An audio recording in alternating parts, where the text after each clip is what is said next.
ചിഹ്നഗ്രഹം ഭൂമിയുമായി കൂട്ടിയിടിക്കാനുള്ള സാധ്യത വർദ്ധിച്ചു. വിശദമായി പഠിക്കാൻ നാസ 2032 ഭൂമിയിൽ പതിക്കാൻ നേരിയ സാധ്യത മാത്രമെങ്കിലും YR4 ചിഹ്നഗ്രഹത്തെക്കുറിച്ച് നാസ വിശദമായി പഠിക്കുന്നു. ഭൂമിയിൽ ഇടിച്ചിറങ്ങാൻ 1.3% മാത്രം സാധ്യതയാണ് ഈ ചിഹ്നഗ്രഹത്തിന് മുമ്പ് കണക്കാക്കിയിരുന്നതെങ്കിൽ ഇപ്പോൾ സാധ്യത 2.3%-ലേക്ക് ഉയർന്നതായി നാസ അറിയിച്ചു.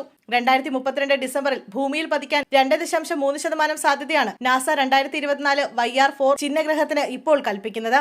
അന്താരാഷ്ട്ര ആസ്ട്രോയിഡ് നെറ്റ്വർക്കിന്റെ ഭാഗമായി ഭൂമിയിലുള്ള ടെലസ്കോപ്പുകൾ ഉപയോഗിച്ച് 2024 YR4 നാസ ഏപ്രിൽ മാസം അവസാനം വരെ നിരീക്ഷിക്കും. ഇതിനുശേഷം മറയുന്ന ഈ ചിഹ്നഗ്രഹം പിന്നീട് 2028 ജൂണിൽ മാത്രമേ ഭൂമിയിൽ കാണാനാകൂ എന്നാണ് നാസയുടെ അനുമാനം. 2025 മാർച്ചിൽ നാസയുടെ ജെയിംസ് വെബ് ടെലസ്കോപ്പും YR4 ചിഹ്നഗ്രഹത്തെ വിശദമായി നിരീക്ഷിക്കും.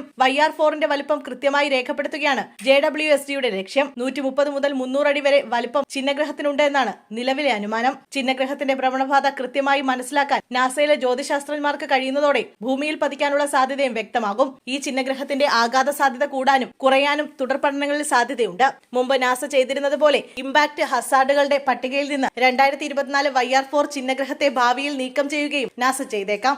എന്തായാലും നാസയുടെ centre for near earth objective studies 2024 YR-നെ അതിസൂക്ഷ്മം നിരീക്ഷിക്കാനാണ് തീരുമാനം. നാസയുടെ സെൻട്രി വെബ്സൈറ്റ് പേജിൽ ഈ ചിഹ്നഗ്രഹത്തെക്കുറിച്ചുള്ള അപ്ഡേറ്റുകൾ ലഭ്യമാകും. ചിലിയിലെ ദൂരദർശനിൽ 2024 ഡിസംബറിലാണ് YR4 ചിഹ്നഗ്രഹത്തെ കണ്ടെത്തിയത്. ടൊറീനോ ഇമ്പാക്ട് ഹസാർഡ് സ്കെയിൽ പ്രകാരം 10ൽ 3 റേറ്റിംഗ് ആണ് YR4 ചിഹ്നഗ്രഹത്തിന് നിലവിൽ നൽകിയിരിക്കുന്നത്. നാസയ്ക്ക് പുറമെ UN പ്ലാനറ്ററി ഡിഫൻസ് ഓർഗനൈസേഷനും യൂറോപ്യൻ സ്പേസ് ഏജൻസിയും 2024 YR4 ചിഹ്നഗ്രഹത്തെ നിരീക്ഷിക്കുന്നുണ്ട്.